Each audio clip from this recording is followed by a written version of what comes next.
आज का जो वीडियो है उसमें हम लोग लेके आए हैं Ohm's law. Ohm's law current electricity हम लोग पढ़ रहे हैं और इसी में आपका ये वीडियो है आपका ओम्स लॉ। ठीक है, तो ओम्स लॉ क्या है? तो Ohm's law state that the current through a conductor between 2 points is directly proportional to the voltage across the 2 points. ठीक है, करेंट लिखा है आपका current through a conductor, current. ठीक है, तो करंट क्या हो गया आपका I between 2 point is directly proportional to the voltage. वो प्रोपोर्शनल क्या है आपका वोल्टेज के, मतलब जो वोल्टेज है वो डायरेक्टली प्रोपोर्शनल टू आई, और तब जाके यहाँ पे हम लोग करते हैं तो R इंटू आई, और इसी R को हम लोग क्या कहते हैं, इसी R को हम लोग क्या कहते हैं, रेसिस्टेंस कहते हैं। क्या कहते हैं? रेसिस्टेंस कहते हैं। और यहीं से हम लोग क्या लिखे हैं, R is equal to V by I. तो ये फार्मूला है आपका, सॉरी ये डेफिनेशन है जिन्होंने दिया था ओम्स लॉ। अगर यूनिट की बात करें, रेसिस्टेंस के यूनिट की बात करें, देखिए हम लोग वोल्टेज का जानते हैं, वोल्टेज तो V है, उसका मतलब वोल्ट ही है, करंट का एम्पियर। तो रेसिस्टेंस का क्या हो गया? तो अगर रेसिस्टेंस की बात करें तो V बाई क्या हो गया, A। तो वोल्ट पर यूनिट वोल्ट पर एम्पियर, वोल्ट पर एम्पियर, इसी को हम लोग क्या बोलते हैं, ओम। क्या बोलते हैं? ओम। इसका जो सिंबॉलिक रिप्रेजेंटेशन है उसको हम लोग इस तरह से करते हैं। ठीक है, ये ओम, ये आपका ओम्स लॉ। ठीक है, अब देखिए 1 ओम कब कहेंगे? तो the resistance of a conductor is said to be 1 ohm. कब? when the potential difference across the conductor is 1 V, simple, and the current flowing through is 1 ampere। मतलब कि अगर 1 वोल्ट और 1 एम्पियर की बात करें, अगर 1 वोल्ट और 1 एम्पियर का करंट रहेगा तो हमारा ये जो वैल्यू है ये आपका कट के क्या आ जाएगा, 1 ओम। ठीक है, तो 1 ओम कब कहेंगे? जब हमारा क्या रहेगा, वोल्टेज रहेगा आपका, जो पोटेंशियल डिफरेंस जो है वो 1 वोल्ट के बराबर है, और आपका करंट क्या है, 1 एम्पियर के बराबर है। और अगर इनकी ग्राफ की बात करें तो ये ग्राफ आपको दिख रहा होगा यहाँ पे, वोल्टेज और करंट के बीच में एकदम स्ट्रेट लाइन होता है। क्यों? डायरेक्टली प्रोपोर्शनल है। अगर हम लोग इधर से करंट की और अगर हम लोग बढ़ते चले जाएंगे तो आपका इसका वैल्यू भी बढ़ेगा। मतलब चाहे इस पॉइंट्स पे बात करें, चाहे इस पॉइंट पे बात करें, चाहे इस पॉइंट पे बात करें, चाहे इस पॉइंट पे बात करें, चाहे इस पॉइंट पे, चाहे इस पॉइंट पे, इनका जो रेशियो है वो हमेशा क्या रहेगा, सेम रहेगा। इनका जो रेशियो है वो क्या रहेगा, वोल्टेज और करंट का जो रेशियो है वो क्या रहेगा, हमेशा सेम रहेगा। तभी ये आपका यूनिफॉर्म आ रहा है। यही ग्राफ आपको आता है यूनिफॉर्म स्पीड में। तो यूनिफॉर्म स्पीड में भी क्या रहता है, डिस्टेंस और कह सकते हैं कि डिस्टेंस ट्रेवलिंग बाय ऑब्जेक्ट क्या रहता है, हर एक इंटरवल में सेम होता है, तो यूनिफॉर्म आता है। तो ये ग्राफ आप जान लीजिएगा कि ओम्स लॉ का यही ग्राफ है। डेफिनेशन लिख दीजिए, ग्राफ बना दीजिए, फुल मार्क्स। तब अगर हम लोग बात करें ओमिक रेसिस्टेंस और नॉन ओमिक रेसिस्टेंस, देखिए अगर ओमिक रेसिस्टेंस है तो ओम्स लॉ को ओबे करेगा। अगर ओमिक रेसिस्टेंस नहीं है, नॉन ओमिक रेसिस्टेंस वो नहीं करेगा। सिंपल सी बात है, एक छोटा सा टॉप ये है, डेफिनेशन दे दिया और क्या, एक क्वेश्चन बन गया आपका कि व्हाट इज ओमिक रेसिस्टेंस और नॉन ओमिक रेसिस्टेंस। तो यहाँ पे अगर हम लोग देखें तो कह सकते हैं कि the conductor which obey Ohm's law are called ohmic resistance. तो जो ओम्स लॉ को ओबे कर रहा है, मतलब V equal to I R को फॉलो कर रहा है, या कह सकते हैं कि R equal to V by I पे इसी को रूल को ओबे कर रहा है। अगर इसकी बात करें the conductor which do not obey, मतलब जो उसको नहीं मानता है, मतलब V इसमें अगर इसमें देखें तो not equal to V by I होगा, समझ में, not equal to V by I होगा, या कह सकते हैं कि V not equal to I R के होगा। इसके लिए समझ में आ रहा है। लेकिन अगर ओमिक रेजिस्टेंस है तो ये फॉलो करेगा। ठीक है, समझ में आया यहाँ तक, और ये नहीं तो ये नहीं करेगा। ठीक है, चलिए तब है relation between resistance and specific resistance, या कह सकते हैं कि रेसिस्टिविटी, या कह सकते हैं रेसिस्टिविटी। चलिए आगे आते हैं, और यहीं से क्वेश्चन आपका स्टार्ट होगा जो आपके 10th बोर्ड में भी आएगा, आपका कंपटीशन में भी आएगा। अगर आगे आप 11th-12th में तो फिर आएगा ही आएगा, आपके कंपटीशन में भी आएगा जॉब के लिए, मतलब कंपटीशन तक। अब ये क्वेश्चन, ये जो टॉपिक है आपका पीछा नहीं छोड़ने वाला जब तक आपका जॉब नहीं लग जाए। तो कोशिश करेंगे, यहीं से सीख लेंगे। यहाँ पे लिखा है इफ द रेसिस्टेंस, क्या लिखा है, if the resistance of a conductor is R, resistance of a conductor is R, a specific resistance is P, specific P नहीं है, इसको हम लोग रो कहते हैं, ऐसे लिखा हुआ है P में, ऐसे rho, length L and area of cross section is A, then R is equal to क्या लिखते हैं, R इज इक्वल टू हम लोग क्या लिखते हैं, रो L बाई ए। तो ये आया कहाँ से, तो ये हम लोग पढ़े कि जो R है आपका, वो R है वो डायरेक्टली प्रोपोर्शनल टू क्या है, लेंथ के। जैसे एक रास्ता है, मान लीजिए एक रास्ता इतना बड़ा है और एक रास्ता इतना बड़ा है। अगर आप चल रहे हैं तो ये फर्स्ट वाला रास्ता हो गया और ये सेकंड वाला रास्ता हो गया, ठीक है। अगर आप चल रहे हैं तो आपका चप्पल ज़्यादा घिसने का किस पे चांस है, जाहिर सी बात है सेकंड वाले पे। क्यों, क्योंकि इसका पाथ क्या है, ज़्यादा है, लंबा है, मतलब लेंथ आपका ज़्यादा तो आपका चप्पल ज़्यादा घिसा, मतलब फ्रिक्शन ज़्यादा वर्क किया। इसी को अब वायर समझ लीजिए कि ये पहला वाला क्या है, वायर है, दूसरा वाला भी वायर है। तो लेंथ अगर वायर का ज़्यादा रहेगा तो आपका रेसिस्टेंस ज़्यादा रहेगा, मतलब रेसिस्टेंस जो है वो लेंथ के डायरेक्टली प्रोपोर्शनल है, ठीक है। तब अगर हम लोग बात करें यहाँ पे दूसरा जो हम लोग पॉइंट देते हैं तो वो देते हैं कि R आपका in directly proportional to 1/a area. अब एरिया को समझेंगे, एरिया समझेंगे कि मान लेते हैं एक दरवाज़ा है, मान लेते हैं एक इतना बड़ा दरवाज़ा है, इतना चौड़ा दरवाज़ा है, ठीक है, और एक इतना चौड़ा दरवाज़ा है, ये भी दरवाज़ा है, गेट, ठीक है, और ये भी एक गेट है। अगर आपको भागना हो, बहुत सारा क्राउडिंग है, अगर आपको भागना हो तो किस में आसानी से भागेंगे, तो इसमें आसानी से भागेंगे ना, क्यों, क्योंकि इसमें रुकावट कम है। और रुकावट कम हुई तो रेसिस्टेंस बोल रहे हैं, रेसिस्टेंस है क्या, लॉस है आपका, फ्रिक्शन। अरे फिजिकल वर्ल्ड में हम लोग फ्रिक्शन पढ़ते हैं तो वो भी हमारा एनर्जी का लॉस करवाता है। अगर करंट इलेक्ट्रिसिटी फिजिक्स में पढ़ेंगे तो उसी रुकावट, उसी रेसिस्टेंस, उसी रुकावट को हम लोग क्या कहते हैं, रेसिस्टेंस करते हैं। समझ में आया, रिलेट कीजिए, समझना आसान हो जाएगा। अब देखिए इसमें क्या हो गया, अब हम आसानी से नहीं, इसमें अगर हम लोग इस दरवाजे से अगर भागना चाहें और बहुत सारा क्राउडिंग है तो टकराएंगे, मतलब रगड़ेंगे, फ्रिक्शन होगा, एनर्जी का लॉस होगा। कुछ लोग नहीं सुनते हैं, बहुत भीड़ हो गया, भगदड़ मच गया, चपके मर गए, मतलब दरवाजा छोटा रहा होगा ना, अगर दरवाजा बड़ा रहता तो क्या चपके मरते, नहीं मरते। तो वही चीज़ है, तो एरिया के इन्वर्सली प्रोपोर्शनल, मतलब आपका अगर एरिया ज़्यादा है, मतलब वायर, अगर हम बात करें इस वायर का, इस वायर का, इस पतला है, इसका वायर करें मोटा है तो इसका रेसिस्टेंस कम होगा और इसका रेसिस्टेंस ज़्यादा होगा। क्यों, क्योंकि ये पतला है। अगर लेंथ सेम लिए तब देखिए, अगर हम लेंथ की लेंथ से कंपेयर करेंगे तो हमारा एरिया क्या रहेगा, कांस्टेंट। अगर हम लोग एरिया से ये करेंगे, एरिया से रिलेशन देंगे तो हमारा जो लेंथ है वो क्या रहेगा, कांस्टेंट। कभी भी किसी एक से कंपेरिजन कर रहे हैं तो दूसरे क्वांटिटी को कांस्टेंट करना पड़ेगा, और नहीं कांस्टेंट करेंगे तो फिर कुछ नहीं होगा। समझ में आया, ठीक है। चलिए, तब यहाँ पे आपका रिलेशन आया कि R is directly proportional to A, R is inverse directly proportional to 1/a। तो इन दोनों को अगर मिला दिए तो आ गया R is directly proportional to L/a। और तब यहाँ पे हम लोग लिखे कि R इज इक्वल टू एक कांस्टेंट आया, उसी को हम लोग कहते हैं रेसिस्टिविटी या स्पेसिफिक रेसिस्टेंस। और ये मटेरियल पे डिपेंड करता है, किस पे डिपेंड करता है, मटेरियल के नेचर पे डिपेंड करता है।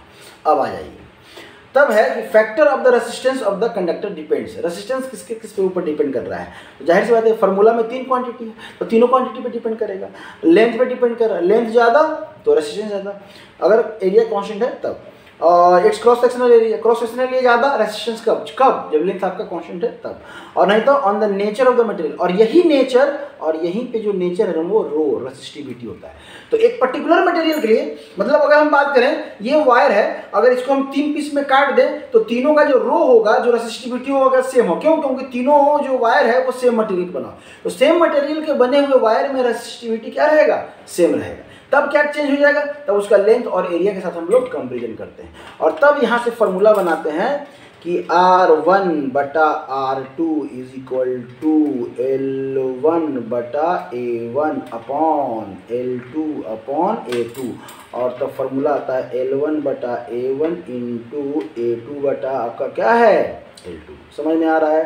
तो ये इस तरह से दो वायर के रेसिस्टेंस का अगर कंपैरिजन करना हो, अगर मटेरियल सेम हो और इनके 2 अलग अलग लेंथ का हम वायर ले लिए तो कंपैरिजन करना हो तो इस फॉर्मूले से आप आसानी से आगे बढ़ सकते हैं, ठीक है।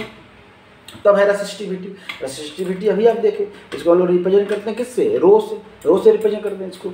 अगर इसका यूनिट देखें, अब देखिए अगर यूनिट की बात करें तो सबसे पहले आप फॉर्मूला लिख लीजिए कि R is equal to rho L/a।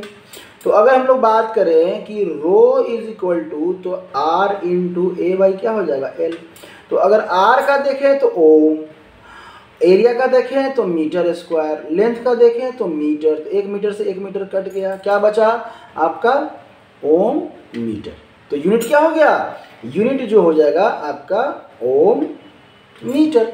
तो देखिए फॉर्मूला अगर याद है तो अलग से यूनिट को याद करने की जरूरत नहीं है, आप इस तरह से कैलकुलेट करके निकाल भी सकते हैं, समझ में आ रहा है। और ये आपको कंपटीशन तक परेशान करेगा। हर साल क्वेश्चन पूछा जाता है जिसमें आपको 1-2 यूनिट के बारे में पूछा जाता है और बच्चे हर साल वो मिस करते हैं। बड़े बड़े क्वेश्चन बना लेते हैं, छोटा छोटा क्वेश्चन आता है उस पर ध्यान नहीं देते हैं, लास्ट में कंफ्यूज करके गलत करते हैं। ठीक है, चलिए तब है क्या resistivity, the resistance offered by a wire of unit length, unit length resistance, एक यूनिट लेंथ में कितना रेसिस्टेंस ऑफर किया कोई wire, and unit cross section area is called resistivity, is called resistivity. वही है फॉर्मूला, यूनिट लेंथ यहीं से start करें ना। ठीक है, तब रेसिस्टिविटी की बात करें तो resistivity of a material varies with temperature, temperature के साथ ये वेरी करेगा, टेम्परेचर बढ़ेगा रेसिस्टिविटी बढ़ेगा, टेम्परेचर घटेगा घटेगा, टेम्परेचर के साथ वेरी करता, बस इतना ही जान लीजिए। Resistivity is the measure of the resistance of a material, किसी भी मटेरियल के रेसिस्टेंस को मेजर करता है। जैसे हम लोग बोलते हैं ना कि कॉपर जो है ना आपका कंडक्टर है, गुड कंडक्टर है, आपका एल्युमिनियम उससे कम कंडक्टर है, आपका अगर गोल्ड की बात, सिल्वर की बात करें सबसे ज़्यादा गुड कंडक्टर है, तो गुड कंडक्टर मतलब उसका रेसिस्टेंस कम है, उसका रेसिस्टिविटी की वैल्यू भी बहुत कम है, समझ में आ रहा है। तो वही है, इसी प्रॉपर्टी की बेसिस पे हम लोग ये कहते हैं कि ये ज़्यादा कंडक्टर है, वो कम कंडक्टर है। ठीक है, that is up to what extent will the material resist current flow, up to what extent, कितने लेवल तक वो रेसिस्ट कर सकता है करंट को, करंट के फ्लो को रोक सकता है, ये कर सकता है। रेसिस्टिविटी ऑफ एन एलॉय, कोई भी एलॉय है रेसिस्टिविटी उसका is generally higher than of its constituent metals, उसका रेसिस्टेंस क्या होता है, ज़्यादा होता है। ठीक है, एग्जाम्पल में आपका कॉन्स्टेंटन, ये एलॉय है कॉपर और निकल का, बोल नहीं पा रहे हैं आप भी, कॉन्स्टेंटन, हाँ constantan. For this reason they are commonly use in the electric heating devices, heating devices में यूज करते हैं, क्योंकि इसका रेसिस्टेंस ज़्यादा है, ज़्यादा टेम्परेचर होगा तभी तो ये ब्रेक करेगा ना। तो हम लोग इलेक्ट्रिक आयरन हो गया, हीटर हो गया, और आपका टोस्टर्स हो गया, टोस्टर्स हाँ टोस्टर्स गलाने में यूज करते हैं, तो उसमें हम लोग यूज करते हैं, क्यों, क्योंकि ये ज़्यादा आपका हीट डेवलप करेगा, क्यों, क्योंकि इनका रेसिस्टेंस आपका यहाँ पे ज़्यादा है। ठीक है, सॉरी आँख में कुछ पड़ गया। चलिए, तब है यहाँ पे रेसिस्टिविटी जब हम लोग पढ़ लेंगे तो यहाँ पे आपका क्वेश्चंस का अंबार लगा हुआ है और इस क्वेश्चंस को करेंगे हम लोग। 2 wire A and B are equal length, different cross sectional area are made up of same material. ठीक है, सेम मटेरियल का बना हुआ है। दो A, the name of the property which is same for both the wire. ठीक है, देखिए क्या है, सेम मटेरियल का बना हुआ है तो कौन सा प्रॉपर्टी सेम हो जाएगा, तो रेसिस्टिविटी सेम हो जाएगा, तो मतलब रो, रेसिस्टिविटी क्या हो जाएगा आपका, सेम हो जाएगा। ठीक है, name the property which is different for both the wires, तो लेंथ क्या A एंड B अब इक्वल लेंथ, लेंथ भी आपका क्या है डिफरेंट क्रॉस सेक्शन एरिया, लेकिन क्रॉस सेक्शन एरिया डिफरेंट है। अब क्रॉस सेक्शन एरिया डिफरेंट है तो उनका डिफरेंट क्या हो जाएगा, रेसिस्टेंस, रेसिस्टेंस क्या हो जाएगा, डिफरेंस हो जाएगा।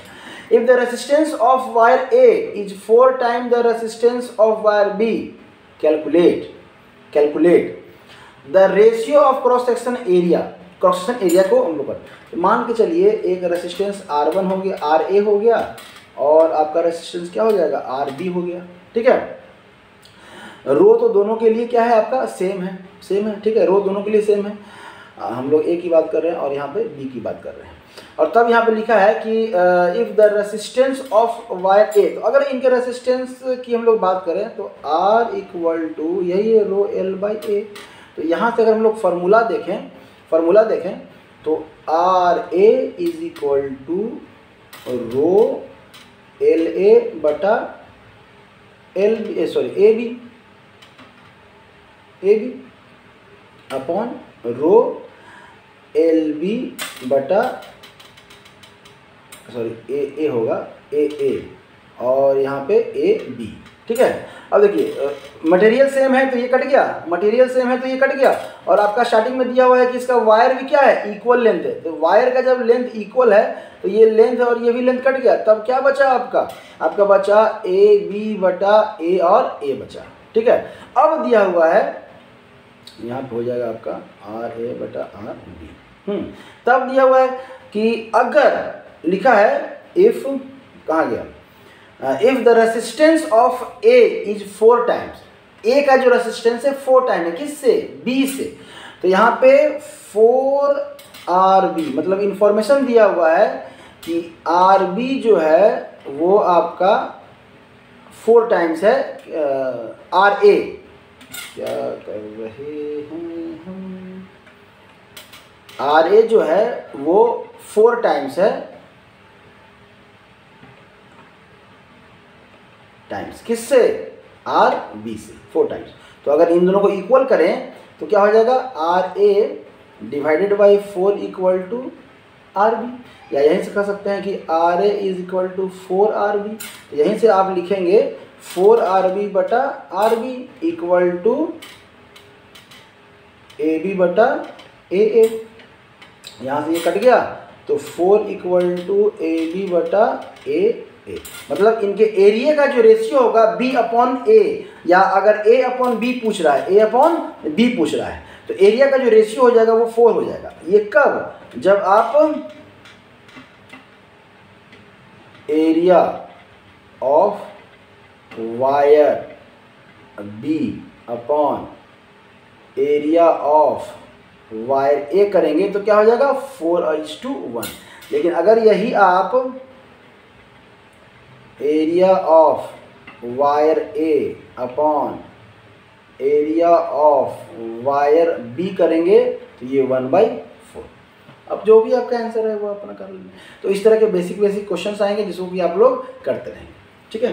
अब है यहाँ पे a wire of length L and the resistance R is stretch कर दिए, खींच दिए, to that its length is double, length क्या हो गया, double, and the area of the cross section is half, area of the cross section क्या हो गया, हाफ हो गया। तो what will its resistance change, resistance कितना चेंज करेगा, रेसिस्टेंस कितना चेंज करेगा, रेसिस्टेंस कितना चेंज करेगा,